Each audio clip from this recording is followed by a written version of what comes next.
और इस वक्त बात करते हैं हिमाचल प्रदेश की राजनीति को लेकर। एक बार फिर से कई ऐसी खबरें सामने आ रही हैं जिसने राजनीतिक माहौल को गर्मा दिया है। वैसे तो मौसम गर्मी का है, लेकिन पहाड़ों पर कुछ जगहों पर बर्फबारी भी हो रही है। लेकिन हिमाचल की सियासत में इस वक्त गर्माहट है और वो है कैबिनेट की बैठक को लेकर। बीजेपी ने शिकायत दी थी कि राज्य में चुनाव आचार संहिता लगी हुई और इस बीच कैबिनेट की बैठक बुलाई गई। इस दौरान कुछ फैसले लिए गए और उस शिकायत पर राज्य चुनाव आयोग ने संज्ञान लिया है। हिमाचल में आचार संहिता के बीच कैबिनेट की बैठक पर राज्य चुनाव आयोग की तरफ से संज्ञान लिया गया है।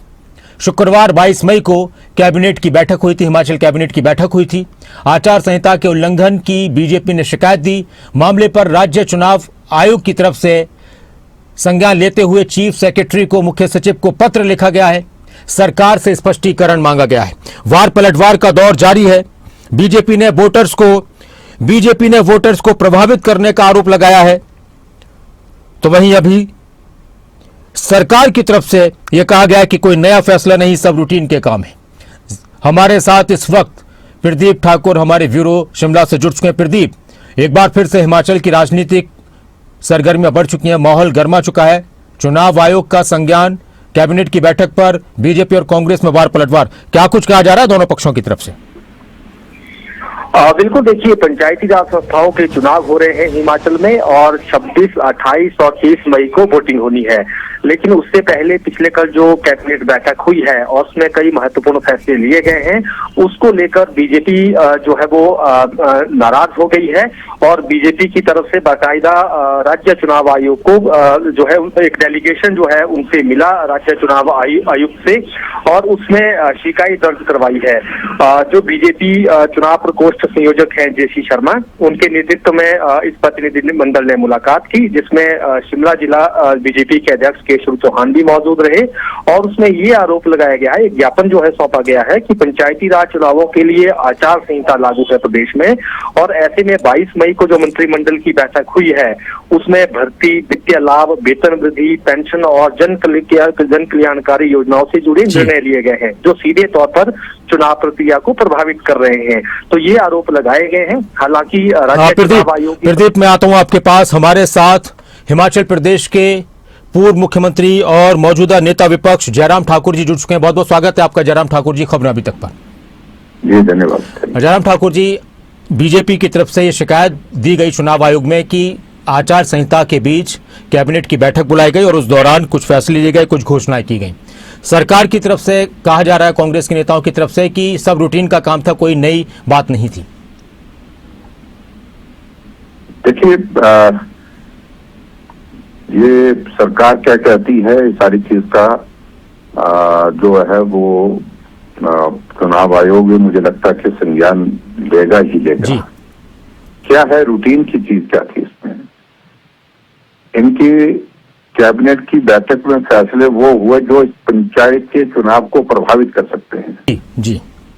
यही फैसले पंचायत के चुनाव से पहले भी कर सकते थे, आचार संहिता से पहले कर सकते थे, आचार संहिता के बाद कर सकते थे जी।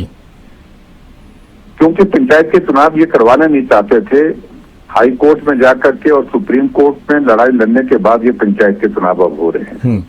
कारण क्योंकि उनको मालूम था अच्छी तरह के चुनाव के परिणाम उनके पक्ष में नहीं होंगे। अच्छा। और जब चुनाव पक्ष में नहीं होंगे, इसका जीता जाता उदाहरण अभी आपके सामने है कि हिमाचल प्रदेश में नगर परिषद, नगर पंचायत के चुनाव हुए। 25 में से 18 नगर परिषद में भारतीय जनता पार्टी का बहुमत आया है। 22 नगर पंचायतों में हिमाचल प्रदेश का 13 में भारतीय जनता पार्टी का बहुमत आया। संदेश बड़ा स्पष्ट है। अब पंचायत के चुनाव को प्रभावित करने के लिए कोशिश कर रहे हैं कि पंचायत, बीडीसी और जिला परिषद में हम जीत सके। उसके लिए कैबिनेट की बैठक आनंद फानन में बुलाई गई और बैठक में एजेंडा वो लगाया गया जो सीधे सीधे चुनाव की प्रक्रिया को प्रभावित कर सकता है, प्रलोभन देकर के। जैसे गारंटी इनकी 1500 की जो महिलाओं को देने की थी, वो तो चुनाव से पहले की थी। 3.5 साल के कार्यकाल में क्यों नहीं की अभी तक?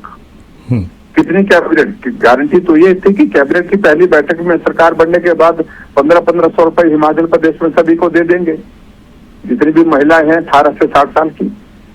क्या आवश्यकता पड़ी पंचायत के चुनाव के बीच में कैबिनेट की बैठक करके इसको अनाउंस करने की? और उसके बाद दूसरा जो बजट के अनाउंसमेंट्स हैं, बजट के अनाउंसमेंट्स को भी चुनाव के दिनों में इंप्लीमेंट करने के लिए कैबिनेट में एजेंडा लाया गया जी। ये भी गलत है। ये भी पहले किया जा सकता था, दर्जनों बैठ के बजट पास होने के बाद अभी तक हो चुकी है, लेकिन चुनाव के बीच में ही ये सारी चीजें जानबूझ करके चुनाव को प्रभावित। और आप ये कह रहे हैं कि आप ये कह रहे हैं कि कांग्रेस को ऐसा लगता है कि पंचायती चुनाव में उनको जनता का वो प्यार नहीं मिल सकता, इसलिए फिर इस तरह की कैबिनेट की बैठक बुलाकर ये घोषणाएं और ये ऐलान किए गए। बिल्कुल वही बात कह रहा हूं मैं। और अच्छा, चुनाव आयोग ने इस पर संज्ञान लिया है, सरकार से जवाब भी मांगा है जयराम ठाकुर जी, तो अब जाहिर सी बात है कि अब सरकार की तरफ से क्या जवाब दिया जाएगा। लेकिन अभी जो बयान आ रहे थे, जिस तरह से मैंने कहा कि रूटीन की सारी बातें थी, और इसी तरह की बात बीजेपी पर कांग्रेस के नेता कर रहे हैं, आरोप लगा रहे हैं कि बीजेपी चुनाव में कांग्रेस के ग्राफ को देखकर घबराई हुई है। ग्राफ कहाँ है? ग्राफ तो रसातल में चला गया है जी।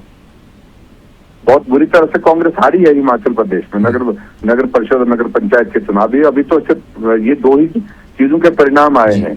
आने वाले समय में जो बाकी परिणाम आएंगे तो मालूम पड़ेगा। और जो जीत करके काउंसलर आए हैं जी, उनको दबाव डाला जा रहा है, उनके रिश्तेदारों जो सरकारी नौकरी करते हैं उनके माध्यम से डाला जा रहा है, उनके खिलाफ विजिलेंस के केस खोलने की बात की जा रही है, उनके खिलाफ मामले दर्ज करने की बातें चल रही है। और इस बात को लेकर के हम चौक चौराहे पर लड़ाई लड़ेंगे, हमने तो तय कर दिया है। अगर भारतीय जनता पार्टी के किसी भी काउंसलर के ऊपर कोई मामला दर्ज किया जाएगा तो सरकार के खिलाफ हम खुली जंग का ऐलान करेंगे।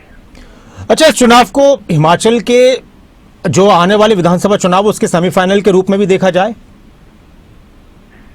देखो, उसको सेमीफाइनल के रूप में देखा जाए या किस रूप में देखा जाए, लेकिन चुनाव में संदेश बड़ा साफ है। कांग्रेस को लोगों ने उखाड़ फेंकने का मन बना लिया है। नगर परिषद के चुनाव, नगर पंचायत के चुनाव का संदेश बड़ा साफ और स्पष्ट है, इसलिए तो चुनाव करवाना नहीं चाह रहे थे।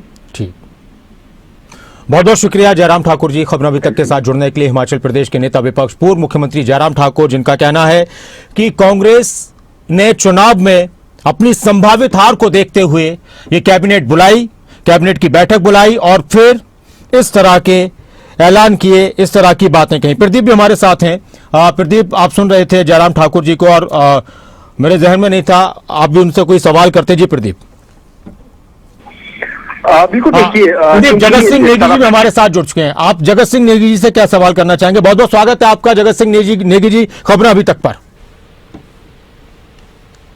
जगत सिंह नेगी जी, आपका स्वागत है खबरें अभी तक पर। हिमाचल प्रदेश के कैबिनेट मंत्री, अभी थोड़ी देर पहले जयराम ठाकुर जी हमारे साथ जुड़े हुए थे और बीजेपी की तरफ से यह शिकायत दी गई चुनाव आयोग में कि कैबिनेट की बैठक बुलाई गई, आचार संहिता का उल्लंघन किया गया है। जयराम ठाकुर जी कह रहे थे कि कांग्रेस को पंचायत चुनाव में अपने हार का डर था, इसलिए इस बैठक को बुलाकर ये फैसले लिए गए, घोषणाएं की गई। क्या कहेंगे सर आप?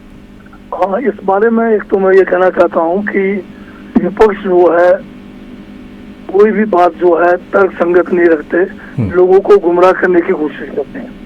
अब बताइए कि जो पंचायती राज जो चुनाव हो रहे हैं ये किसी पार्टी सिंबल पे नहीं है। और दूसरी बात जो है कि कैबिनेट की जो बैठक हुई उसमें जो भी फैसले लिए गए वो सार्वजनिक नहीं किया गया, ना ही कोई सरकार की तरफ से कोई प्रेस कॉन्फ्रेंस की गई या कोई रिलीज किया गया। तो ये बात कहना इनका निराधार है कि जो है मॉडल कोड ऑफ कंडक्ट का वायलेशन हुआ है। वैसे तो मॉडल कोड ऑफ कंडक्ट का इसमें कोई वायलेशन ही नहीं है और उसके बावजूद जो है ये जो है झूठे आरोप लगाए जा रहे हैं। ठीक है, मेरे साथ मेरे सहयोगी प्रदीप ठाकुर भी जुड़े हुए हमारे ब्यूरो शिमला से, वो भी आपसे कोई सवाल करना चाह रहे थे। जी प्रदीप। प्रदीप, आवाज आ रही है आपको? शायद संपर्क टूट गया। लेकिन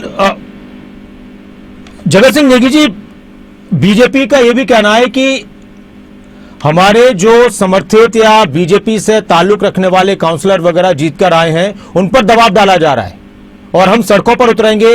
उनको कहा जा रहा है कि वो कांग्रेस के हैं, उनकी तरफ से कहा जाए कि वो कांग्रेस के, अगर कोई चुनाव चिन्ह नहीं था, जो निर्दलीय थे, तो उन पर दबाव डाला जा रहा है कि वो कांग्रेस के साथ आ जाएं। जो है बीजेपी अपनी हार को देखकर जो है वकालत में कह रहे हैं ये कि दबाव डाल रहे हैं। बताइए ना कोई स्पेसिफिक केस बताओ जिसको दबाव डाला है। कोई ऐसी बात है तो या पुलिस है यहाँ पर बढ़िया जो है कानून व्यवस्था है, आप वहाँ शिकायत दर्ज कर सकते हैं। ये केवल जो है जनता को गुमराह करने के लिए इस किस्म के बयानबाजी करने में ये हमेशा जो है माहिर है और तो गुमराह करना ही इनका काम है। अच्छा सर, लेकिन अभी चुनाव आयोग ने सरकार से स्पष्टीकरण मांगा, इस पर आप क्या कहेंगे? चुनाव आयोग की तरफ से जो भी मांग की जाएगी, कोई भी स्पष्टीकरण, उसका जो है हम जवाब देंगे। बहुत बहुत शुक्रिया, आप हमारे साथ जुड़े। जगत सिंह नेगी जी हमारे साथ थे और उनका कहना है कि बीजेपी की तरफ से बेबुनियाद मुद्दे उठाए जा रहे हैं। बीजेपी का कहना है कि सरकार पंचायत चुनाव में अपनी संभावित हार को देखकर ये सारी बातें कर रही थी। प्रदीप भी मेरे साथ जुड़े हुए हैं, मेरे सहयोगी। जी प्रदीप, आपने दोनों नेताओं की बात सुनी, क्या कहेंगे इस पर?